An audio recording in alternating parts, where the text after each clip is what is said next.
You straight ratted, bro. Like, ain't no, come on, bro. Stop it. And stop giving this man interviews, bro. I told you, let this man go get him a 9 to 5, bro.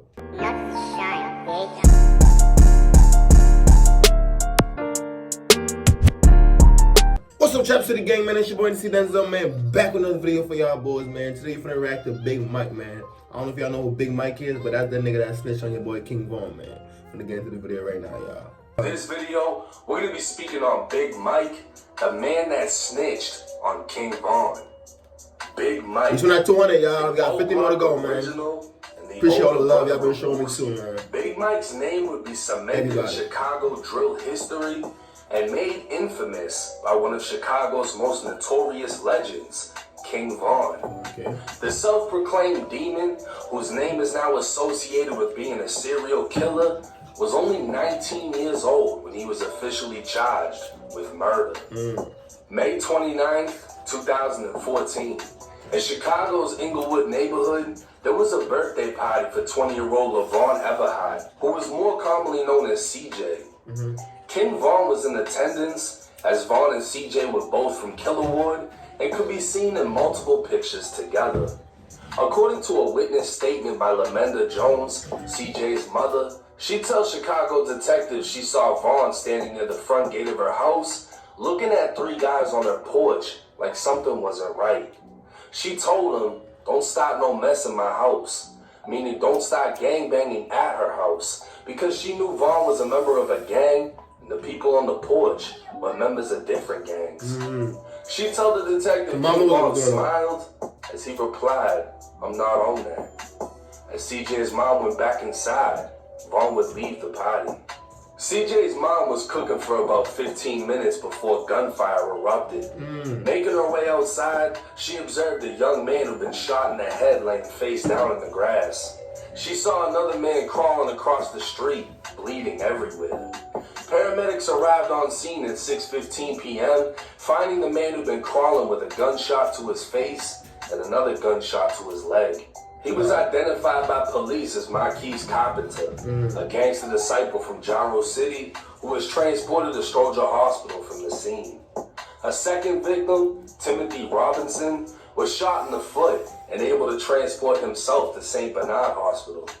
The third victim, identified as 19-year-old Malcolm Stuckey, was pronounced dead at the scene. His body laid face down in the grass, and an autopsy would report a .40 caliber bullet was fired into his right ear, traveling through his neck before exiting 2 inches below his left ear. Wow. Another bullet would enter his back thigh, and 2 more into his buttocks. Multiple .40 caliber shell casings will be left at the scene, along with a 9mm handgun loaded with 10 rounds. July 30th, 3 weeks after the party, Chicago Police Tactical Team would take Big Mike into custody within Parkway Gardens, aka O-Block. He'd be transported to the area central office and placed inside of an interview room. Waiving his rights, Big Mike was shown a witness statement and denied any participation at the party. But as time went on, Big Mike would tell a crazy story to detectives. Jasmine Mitchell called Mike, saying Von needed him as muscle for backup. Von got on the phone saying him and Jasmine were at the party when other guys started looking hard and whispering to each other. Von wanted to go back, this time with Big Mike. Mike told detectives he was picked up only 10 minutes after the call. Jasmine was driving her grandfather's silver Oldsmobile when Mike got into the front seat as Von sat in the back. Von started telling him what happened when Von asked him if he was decent.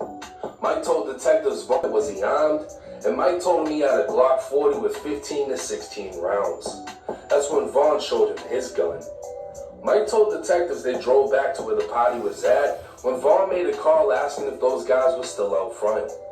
The person on the phone told Von not to come because one of the guys had a gun, but Von would reply back saying, "That's okay, we got 2 guns," and he hung up the call. Von and Big Mike exited the vehicle and walked through a vacant lot to LaSalle Street before cutting through a gangway. That's crazy though. Detectives Von was in the lead. I ain't gonna lie, that's crazy as fuck though. Bro said, don't come, they got a gun. Nigga said, shit, we got 2 guns. That nigga Von was ruthless, I ain't gonna lie though, bro. Nigga said, shit, I don't give a fuck, we got 2. Mike followed, saying neither one of them attempted to conceal their face. As they got to the end of the gangway, Big Mike saw a black male with long dreads wearing an orange shirt. Mike told detectives he later learned from Vaughn it was a man named Tim. Mike was staring as Tim stared back before he turned and ran. Mike told detectives that's when Vaughn chased him to the front of the house and opened fire. By the time Mike made it to the front of the house, he saw one victim already laying face down in the grass. Mike saw Vaughn shooting at another guy, yelling, "Why you running?" Mike would admit to detectives that's when he started shooting at Tim, firing 15 to 16 shots. Damn. Mike told detectives he knew he shot him because he saw him stumbling as he ran. With his gun now empty, Mike turned... Alright, so Mike, you snitched, right? You snitching on a nigga, right? But you also gotta snitch on your own self too, because you was there. So you telling the cops that you done shot this man, you done did all this 15 shots, and you think you was gonna walk home free? After saying all that, nigga, come on, bro. Like, y'all niggas gotta... and ran down the gangway, but he could still hear Vaughn firing. Vaughn then came up behind him and eventually down the alley. Mike told detectives he watched King Vaughn run 2 houses over and fired 2 more shots at the man that laid in the vacant lot. Mike could see the victim was bleeding from the mouth. That's when they ran back to the car while Jasmine struggled to unlock the car doors. Mike told detectives he yelled at her for locking the doors and would eventually throw his gun in Lake Michigan. He then said he didn't know any of the individuals at the scene. The state attorney's office would charge Big Mike with 1 count of first-degree murder and 2 attempted murders. King Vaughn was already in prison on a parole violation, and the day after Big Mike was charged, Vaughn would be transferred from prison to the interview room. King Vaughn waived his rights and denied any knowledge of the incident. Vaughn denied knowing Jasmine and Big Mike, but said he knew CJ from grade school and denied being at the birthday party. Showing photos of Jasmine and Mike, Vaughn once again denied knowing them. Marquise Carpenter identified King Vaughn as the person that shot him in the leg and face. He told detectives him and a friend went over to the house to celebrate CJ's birthday. Shortly after, a female and King Vaughn arrived in a silver car. While sitting on the porch, he saw Vaughn having a conversation at the front of the house when Vaughn went to the car, put a gun in his front pocket, and placed his shirt over it. Vaughn and CJ went into the basement of the home, and Marquise overheard Vaughn say, "What you doing hanging with these op-ass?" Marquise told detectives he's a gangster disciple, and later found out Vaughn was a black disciple. Vaughn would stay in the basement for around 5 minutes before leaving, and that's when Malcolm Stuckey arrived. They were going to play basketball at a park when Marquise noticed all the small kids were being called inside of the house. That's when CJ appeared at the basement door, telling them to come to him. Malcolm was by the front, lighting a blunt, when Marquise heard Tim say, "There go them." Marquise then saw Vaughn in the gangway with a black hoodie pulled tight around his face. He saw a black handgun in his hand and another person behind him, so they started running. That's when gunfire erupted. He ran to a vacant lot where he was shot in the leg but still made his way into an alley. That's when he saw Vaughn at the other end of the alley, and he ran again, looking back to see Vaughn aiming the gun at him when Vaughn fired twice and he was shot in the face. Damn. Marquise hit the ground, telling detectives he had a 9mm handgun in his back pocket, but thinks it fell out at this time. He'd get back up, running across the street until police arrived. Jay would be interviewed by detectives multiple times. He told detectives at the party someone told him Vaughn called saying he was coming back after leaving. CJ told him to call Vaughn again and tell him not to come. The person would make the call, telling Vaughn there was children outside, but Vaughn would say, "I'm coming back. Get the children in the house." Right. CJ went to warn the others on the porch, but before he could, the gunfire erupted. The man who called King Vaughn would voluntarily do an interview with police, saying he told Vaughn days after the shooting he was bogus for shooting people while CJ's family was out there. Vaughn would reply back saying, "They going to come after me now?" Vaughn would be officially charged with first-degree murder and 2 attempted murders after being identified by multiple people, including his friend CJ and his co-defendant. Bunch of rats. In fact, nobody gave a better description than Big Mike, who claimed to see Vaughn start shooting and by the time Mike made it to the front of the house, Malcolm Stuckey was already dead, implying Vaughn killed him. Mike would then say he saw Vaughn firing at the second victim, who would later say Vaughn shot him in the face and leg. The only person Mike would admit the shooting was Tim, who was only shot in the... And I heard this nigga Mike got released too, bro. Yo, Mike, listen to me. Get you a 9 to 5. Like I said, all y'all want to be street ass niggas. Get you a 9 to 5. And shit, your ass better move to a place no one knows, because your ass is a snitch and shit. Niggas know you, so. But get you a 9 to 5, though. 9 to 5, lay low, because it's over for you. You can't come out with no song. You can't try to act gangster no more, because it's over with, though, bro. Like, the foot and was the least wounded victim. Everything else was put on Vaughn. August 13th, 2017. LaVaughn plus CJ was standing outside at 6:52 in the morning when a black vehicle approached. A man in a black hooded sweatshirt exited the vehicle, opened fire, and struck CJ twice in the chest. 40 minutes later, CJ would be pronounced dead at the heart. Damn, niggas kill him on my C-Day. God damn. I ain't gonna lie, a lot of niggas be dying on my birthday. I don't know why, bro. A lot of people be dying this shit on that day. August 13th, but that shit crazy. King Vaughn will be acquitted at trial. And it always rains on my birthday, bro. Always rains and shit. I don't get it, bro. After spending over 3 years in never get a sunny day. Jail. The reason being, Big Mike recanted his statement and refused to testify against Vaughn at trial. Big Mike would also be acquitted of murdering Malcolm and shooting Marquise, which he originally placed on Vaughn. But Mike would be convicted of shooting Timothy in the foot, which he admitted to. For that, he'd receive a 28-year prison sentence for aggravated battery with the firearm. Vaughn would mention Big Mike in a song titled What's Next. A nigga told on me before he got a longer sentence. I think they gave him 28, he rather talk than listen. 28 years. Bitch was the only one that told they killed the other witness.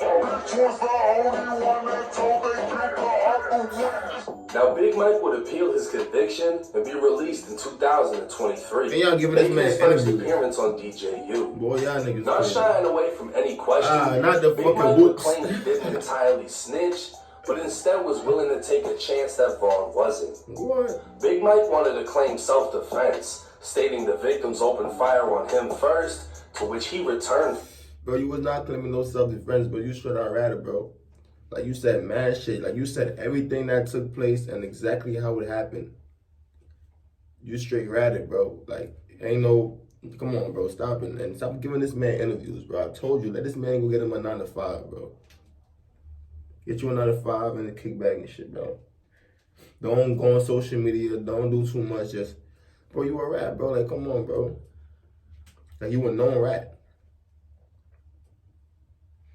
But man, come on, guys. Let's take a little 1 to 2 seconds out this mother video, man. Fucking video. Hit that subscribe button for your boy. I already know. I appreciate y'all boys, man.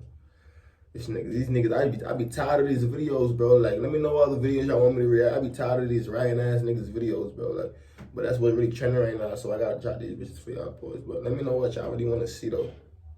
Because all these videos, all these niggas rats, I'm tired of doing this shit, bro. Fired. But apparently DJU is the only place Mike said this. Not once in Mike's appeal did it mention self-defense, and not once in his police interrogation did it mention self-defense. He flat out just told the crazy story of Vaughn calling him for backup, Vaughn popping off the triple shooting, Vaughn dropping Malcolm before dropping Marquise, and Vaughn firing 2 more times and Marquise laying in the lot. Decided to go with King Vaughn, admitted to participating in the shooting, and when it came to it, told everything that happened to police, which would be the definition of snitching that most can agree on. What Big Mike's appeal did highlight was how the police broke him. According to the appeal, Mike was held in the interrogation room for over 30 hours and repeatedly questioned by several detectives. They tell Mike to minimize his role by incriminating Vaughn before Vaughn incriminates him. They implied if Mike spoke with them, the courts would consider his cooperation while determining a more lenient sentence. He'd be giving McDonald's and cigarettes by detectives trying to make him comfortable, but they'd Another one. The last shit was a Pepsi, a pack of squares, and a beef jerky. Now his ass sick in McDonald's, bro. Y'all niggas is like, y'all don't know, like, when y'all take shit from these cops, they use that shit as DNA. Like, once you bottle of waters, anything like y'all touch, bro, they using that shit as DNA, bro. They gonna take that shit back as soon as you get up out of there. Take your cup, take whatever they use, and go do DNA tests on that bitch, bro. So these niggas, boy. Also sit inches away from him or stand over him yelling profanities and threatening him. These tactics would lead to Big Mike's confession, but also his appeal, because law enforcement obtained his statements through police coercion. But that part of his appeal would be denied, as the courts found his statements to be voluntary. Big Mike's appeal win came from the courts reducing his charge of aggravated battery with a firearm to aggravated discharging of a firearm for shooting at Tim. The lesser charge would result in a lesser sentence, and therefore his release.